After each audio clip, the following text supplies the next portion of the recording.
Hi guys, welcome back to Trade Craft Academy. ഇന്ന് നമ്മൾ വന്നിരിക്കുന്നത് ഒരു ബ്രേക്ക് ഡൗൺ വീഡിയോ ആയിട്ടാണ്. നമ്മൾ ഇന്നലെ എടുത്ത ട്രേഡ്, അതായത് എക്സാക്ട്ലി ഡേറ്റ് പറയുകയാണെങ്കിൽ 16-ാം തീയതി മൺഡേ എടുത്ത ഒരു ട്രേഡിൻ്റെ ബ്രേക്ക് ഡൗൺ ആണ് നമ്മൾ ഇന്ന് നോക്കാൻ പോകുന്നത്. ലണ്ടൻ സെഷനിലായിരുന്നു ആ ട്രേഡ് നമ്മൾ എക്സിക്യൂട്ട് ചെയ്തിരുന്നത്.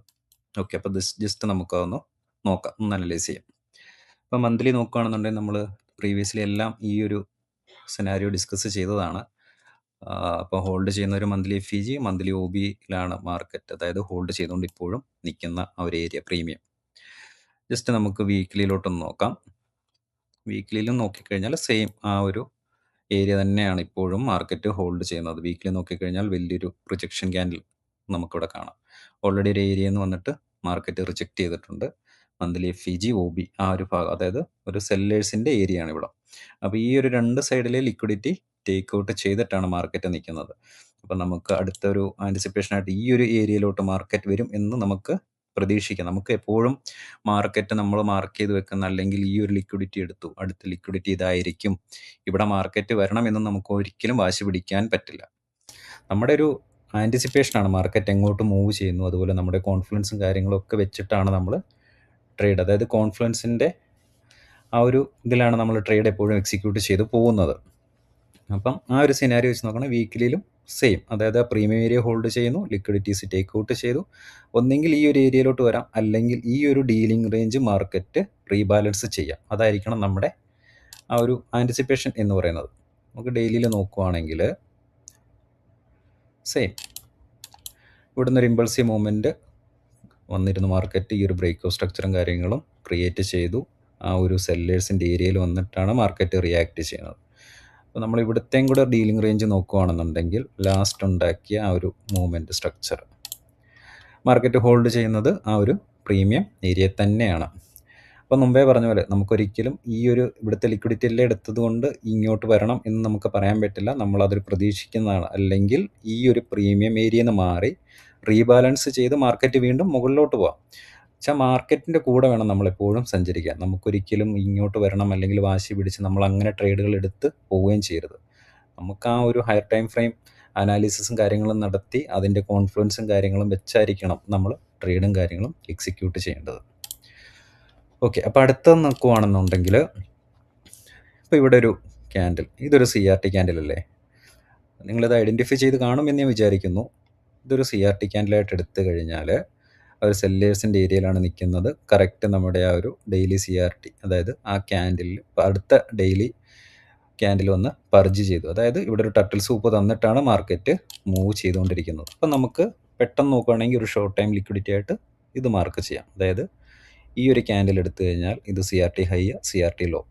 അപ്പോൾ നമുക്ക് എന്തായാലും ഈ ഒരു മൂവ്മെൻറ്റ് ഇവിടെ എക്സ്പെക്റ്റ് ചെയ്യാവുന്നതാണ്. കറക്റ്റായിട്ട് നമുക്ക് ടർട്ടിൽ സൂപ്പും കാര്യങ്ങളും എല്ലാം ഇവിടെ കിട്ടിയിട്ടുണ്ട്. അപ്പോൾ അങ്ങനെയും കൂടി ഒരു കോൺഫിഡൻസ് എടുത്തിട്ടാണ് ഞാൻ ട്രേഡ് നോക്കിയത്. അപ്പോൾ ജസ്റ്റ് പ്രീവിയസ് ഡേ നോക്കുകയാണെന്നുണ്ടെങ്കിൽ ഇവിടെ ഒരു SMDയും കാര്യങ്ങളും ഫോം ആയിട്ടുമുണ്ട്. ഒക്കെ നോക്കാം. അപ്പം ഈ ഒരു ക്യാൻഡിൽ, അതായത് നമ്മൾ GU ആയിട്ട് ചെക്ക് ചെയ്തപ്പോഴത്തേക്കിന് വ്യക്തമായിട്ട്, അതായത് GU പ്രീവിയസ് ക്യാൻഡിലിൻ്റെ ഹൈ പർജ് ചെയ്തിട്ടാണ് ഇറങ്ങുന്നത്. അതായത് ഈ ഒരു CRT ആയിട്ട് നമുക്ക് കൺസിഡർ ചെയ്യാം. അപ്പോൾ ഇവിടെ ഓൾറെഡി ഹൈ പർജ് ചെയ്തിട്ടുണ്ടായിരുന്നു. EU നോക്കുകയാണെന്നുണ്ടെങ്കിൽ അത് ഫെയിലായിട്ടുണ്ട്. ആ ഒരു ഹൈ പർജ് ചെയ്യാതെ ഫെയിലായിട്ടാണ് EU ഇറങ്ങുന്നത്. അപ്പോൾ അവിടെ ഒരു കോൺഫിഡൻസ് കൂടെ ആയി. പിന്നീട് 4 hour ടൈം ഫ്രെയിമിൽ വന്നു.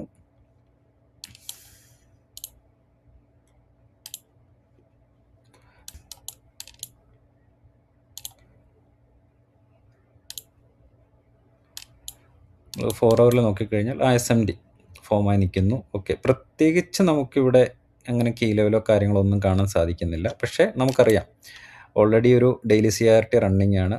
നല്ല രീതിയിൽ മാർക്കറ്റ് അത് മൂവ് ചെയ്യുന്നതുകൊണ്ട് അടുത്ത ലിക്വിഡിറ്റി പോയിന്റ് ഇതായിരിക്കാം. ആ ഒരു എക്സ്പെക്റ്റേഷനിലാണ് നമ്മൾ ട്രേഡ് നോക്കുന്നത്. ഓൾറെഡി നമുക്ക് SMDയും കാര്യങ്ങളെല്ലാം ഫോമായിട്ടുമുണ്ട്. പിന്നീട് നോക്കിക്കഴിഞ്ഞാൽ ഞാൻ പറഞ്ഞല്ലോ, നമ്മളെപ്പോഴും ട്രേഡ് എടുക്കുന്നത് ഒരു കീ ടൈമിലായിരിക്കണം. ഇപ്പം ഒരു സെറ്റപ്പ്, ഇപ്പം നമുക്ക് ഇവിടെ ഓൾറെഡി ടർട്ടിൽ സൂപ്പൊക്കെ കിട്ടി നല്ലൊരു സെറ്റപ്പ് ഫോം ചെയ്താലും, ഇപ്പോൾ അതൊരു ഏഷ്യൻ സെഷനിലാണെങ്കിൽ നമ്മൾ വെയിറ്റ് ചെയ്യുവാണ്. ലണ്ടൻ സെഷനിലോട്ട് ആ ഒരു ട്രേഡ് പുഷ് ചെയ്യാൻ വേണ്ടിയിട്ട് വെയിറ്റ് ചെയ്യുന്നു. പക്ഷേ അത് ഓൾറെഡി അതിന് മുമ്പേ അത് ഫോമായി ട്രേഡ് എക്സിക്യൂട്ട് ആവുകയാണെന്നുണ്ടെങ്കിൽ ഞാൻ ഒരിക്കലും ആ ട്രേഡ് പുഷ് ചെയ്യാറില്ല. ഞാൻ എൻ്റെ കീ ടൈമിന് വേണ്ടി വെയിറ്റ് ചെയ്യും. ഇൻ കേസ് അതിന് മുമ്പ് ഏഷ്യൻ ടൈമിലൊക്കെയാണ് ആ ട്രേഡ് എക്സിക്യൂട്ടായി പോകുന്നതെങ്കിൽ ഞാൻ ആ ട്രേഡ് അവോയ്ഡ് ചെയ്യും. എന്നുവെച്ചാൽ ആ ട്രേഡ് പൊക്കോട്ടെ എന്ന് വിചാരിക്കും. എന്നുവെച്ചാൽ നമ്മളെപ്പോഴും നമ്മുടെ ആ ഒരു ഇത് ഫോളോ ചെയ്യുക. 1 അവർ ടൈം ഫ്രെയിമിലാണ് ഞാൻ ജസ്റ്റ് നോക്കിയത്. ഇവിടെ എന്തെങ്കിലും ട്രേഡ് കിട്ടുമോ ഇല്ലയോ എന്നറിയാൻ. പക്ഷേ ഓൾറെഡി നമുക്കറിയാം ഈ ഒരു മൂവ്മെൻറ്റ് താഴോട്ട് പോകും എന്നുള്ളത്. SMD ഉണ്ട്. അതുപോലെ നോക്കിക്കഴിഞ്ഞാൽ മനസ്സിലാക്കി ഇവിടെ ഒരു റേഞ്ച് ക്രിയേറ്റ് ചെയ്യുന്നുണ്ടായിരുന്നു മാർക്കറ്റ്. ഒരു റേഞ്ചിങ്ങിലായിരുന്നു.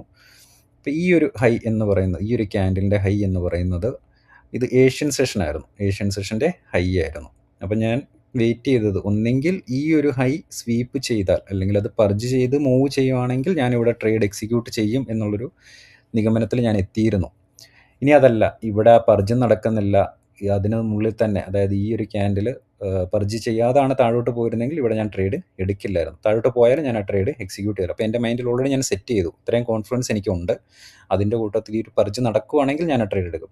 പർജ് നടന്നിട്ട് ട്രേഡ് എടുത്തിട്ട് SL ആണെങ്കിൽ ഓക്കെ, ഞാനത് അക്സെപ്റ്റ് ചെയ്യും. പക്ഷേ അത് പർജ് നടന്നാൽ മാത്രമേ ഞാൻ ആ ട്രേഡ് എടുക്കുകയുള്ളൂ എന്ന് ഞാൻ അവിടെ മൈൻഡിൽ പറഞ്ഞ് ശക്തമായിട്ട് ഞാനത് ചെയ്തിട്ടുണ്ടായിരുന്നു.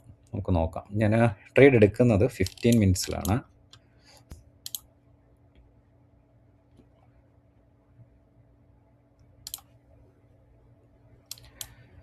ഇപ്പം നോക്കിയാൽ മനസ്സിലാവും, ഈ ഒരു ക്യാൻഡിൽ, അതായത് ഈ ഏഷ്യൻ സെഷൻ്റെ ലിക്വിഡിറ്റി സ്വീപ്പ് ചെയ്തത് 1:30 PM കറക്റ്റ് നമ്മുടെ ലണ്ടൻ ഓപ്പണിംഗ് ടൈമിൽ തന്നെ അത് പർജ് ചെയ്തിട്ടാണ് ഇറങ്ങുന്നത്. അപ്പം ഞാനിത് OB ആയിട്ട് മാർക്ക് ചെയ്തു. അതായത് നമ്മുടെ ഈ 15 മിനിറ്റ്സിലാണ് ഞാൻ എൻട്രി എടുക്കുന്നത്. അപ്പോൾ 15 മിനിറ്റ്സിൽ OB മാർക്ക് ചെയ്തു. ഈ ഒരു പർജ് ചെയ്ത് ഇറങ്ങിയ സമയത്ത് ഞാനിവിടെ എൻ്റെ ലിമിറ്റ് ഓർഡർ പ്ലേസ് ചെയ്തിരുന്നു, ഈ ഒരു ഭാഗത്തായിട്ട് തന്നെ. നമുക്ക് നോക്കാം. ഈ ഭാഗത്ത്, അതായത് ഞാൻ ലിമിറ്റ് ഓർഡർ ഇട്ടിരുന്നു, ഇവിടെയാണ് ഞാൻ എൻട്രി എടുത്തിരുന്നത് ഈ ഒരു ക്യാൻഡിലിൽ. ഞാൻ എൻ്റെ SL ഈ ഒരു ടർട്ടിൽ സോപ്പിൻ്റെ മുകളിൽ വെച്ചു. ഞാൻ നേരത്തെ പറഞ്ഞിട്ടുണ്ട്, എപ്പോഴും ഞാൻ എയിം ചെയ്യുന്നത് 1:3 ആണ്. അതായത് ഒരു ട്രേഡിൽ, ഇപ്പോൾ ഒരു CRT ആണെങ്കിലും അല്ലെങ്കിൽ ICT കോൺസെപ്റ്റ് പ്രകാരം ഒരു ട്രേഡ് എടുത്താലും എനിക്കത് 1:3 നോക്കും. 3 ഉണ്ടെങ്കിൽ മാത്രമേ ഞാൻ ആ ട്രേഡ് എടുക്കാറുള്ളൂ. അപ്പോൾ നമ്മുടെ ലിക്വിഡിറ്റി, അടുത്ത ലിക്വിഡിറ്റി പോയിൻ്റ് ഇതാണല്ലോ, ഈ ഒരു PDL ആണല്ലോ. പക്ഷേ 1:3 എന്ന് പറയുന്ന ഈ ഒരു ഭാഗത്തായിട്ട് തന്നെ എനിക്ക് കിട്ടി. ഞാൻ എപ്പോഴും ആ ഒരു രീതിയിൽ തന്നെയാണ് ട്രേഡ് എടുക്കാറ്. 1:3 ഉണ്ടെങ്കിൽ അവിടെ ഞാൻ ബുക്ക് ചെയ്യും. നമുക്കത് പറയാൻ പറ്റില്ല, മാർക്കറ്റ് ഇത് എടുക്കണം എന്ന് നമുക്ക് വാശി പിടിച്ചിരിക്കാൻ പറ്റില്ല. ഇൻ കേസ് ഇവിടെ വരെ വന്നിട്ട് വേണമെങ്കിൽ മാർക്കറ്റ് റിവേഴ്സ് ആകാം, അല്ലെങ്കിൽ തിരിയാം. അപ്പം നമുക്ക് കിട്ടാനുള്ള റിവാർഡ് നമ്മൾ ഓൾറെഡി ഫിക്സ് ചെയ്ത് വെച്ചിട്ടുണ്ടെങ്കിൽ നമ്മളെപ്പോഴും അതിൽ തന്നെ സ്റ്റിക്ക് ഓൺ ചെയ്ത് പോകും. ഒരിക്കലും നമ്മൾ പിന്നീട് അടുത്ത, അല്ലെങ്കിൽ മാർക്കറ്റ് പോകുന്നതിൻ്റെ കൂട്ടത്തിൽ പിന്നെയും നമ്മൾ അത് റൈഡ് ചെയ്യാതിരിക്കുക. ഞാൻ അങ്ങനെയാണ് ചെയ്യാറുള്ളത്. അപ്പം ഇവിടെ നിന്ന് ട്രേഡ് എടുത്തു. നോക്കുകയാണെന്നുണ്ടെങ്കിൽ എക്സാക്ട്ലി നല്ല രീതിയിൽ അത് മൂവ് ചെയ്ത് TP അടിച്ചായിരുന്നു. കറക്റ്റായിട്ട് 1:3 എനിക്ക് കിട്ടി. ഞാനിവിടെ എൻ്റെ ട്രേഡ് എക്സിറ്റ് ചെയ്തിരുന്നു. ഇതെല്ലാം ഞാൻ നമ്മുടെ ടെലഗ്രാം ചാനലിൽ പബ്ലിഷ് ചെയ്തിട്ടുണ്ടായിരുന്നു. അതുപോലെ ഇതിൻ്റെ വീക്ക്ലി ടൈം ഫ്രെയിം, ഈ ഒരു അനാലിസിസ്, അതായത് ഈ ട്രേഡ് എടുക്കുന്നതിന് മുമ്പ് രാവിലെ തന്നെ നമ്മുടെ ആ ഒരു വീക്ക്ലി അനാലിസിസിൽ ഞാനിത് ഇട്ടിട്ടുണ്ടായിരുന്നു. ഒരു എക്സ്പെക്റ്റേഷൻ ഉണ്ടായിരുന്നല്ലോ, കറക്റ്റ് ആ രീതിയിൽ തന്നെയാണ് മാർക്കറ്റ് മൂവ് ചെയ്തത്. നോക്കുകയാണെങ്കിൽ മനസ്സിലാവും, നമ്മുടെ കറക്റ്റ് ആ ഒരു ലിക്വിഡിറ്റി എടുത്ത് താഴെ തന്നെ വന്നു മാർക്കറ്റ്. കണ്ടോ, കറക്റ്റായിട്ട് അത് TP അടിക്കുകയും ചെയ്തു. അപ്പോൾ ഒരു കാര്യം എപ്പോഴും ഓർക്കുക, നമ്മൾ ഹയർ ടൈം ഫ്രെയിം അനാലിസിസും കാര്യങ്ങളും നടത്തി ആ ഒരു ബയാസിനോട് ചേർന്നിരിക്കണം നമ്മുടെ എപ്പോഴുമുള്ള എൻട്രിയും കാര്യങ്ങളും. ഇനി അവിടെ എൻട്രി ഇല്ല, ഇപ്പം ഞാൻ പറഞ്ഞല്ലോ, മുമ്പേ പറഞ്ഞ ഈ ഒരു സിനാരിയോ ഇവിടെ നടന്നില്ലായിരുന്നു, ഈ ഒരു ക്യാൻഡിൽ പർജ് ചെയ്യാതെ ഇവിടെ നിന്നാണ് പോയിരുന്നെങ്കിൽ ഞാൻ ഒരിക്കലും ഈ ഒരു എൻട്രി ഇവിടെ പ്ലേസ് ചെയ്യില്ലായിരുന്നു. എൻ്റെ മനസ്സിൽ വ്യക്തമായൊരു ധാരണ ഉണ്ടായിരുന്നു, ഈ ഒരു പർജ് ഇവിടെ നടന്നെങ്കിൽ മാത്രം ഞാൻ ട്രേഡ് എടുക്കൂ, അത് SL ആണെങ്കിലും കുഴപ്പമില്ല, അല്ലെങ്കിൽ നമ്മളത് വിട്ടേക്കും, അത്രയേ ഉള്ളൂ. നമുക്ക് അടുത്ത ദിവസം അല്ലെങ്കിൽ അതിൻ്റെ അടുത്ത ദിവസം ആയാലും ട്രേഡ് കിട്ടും.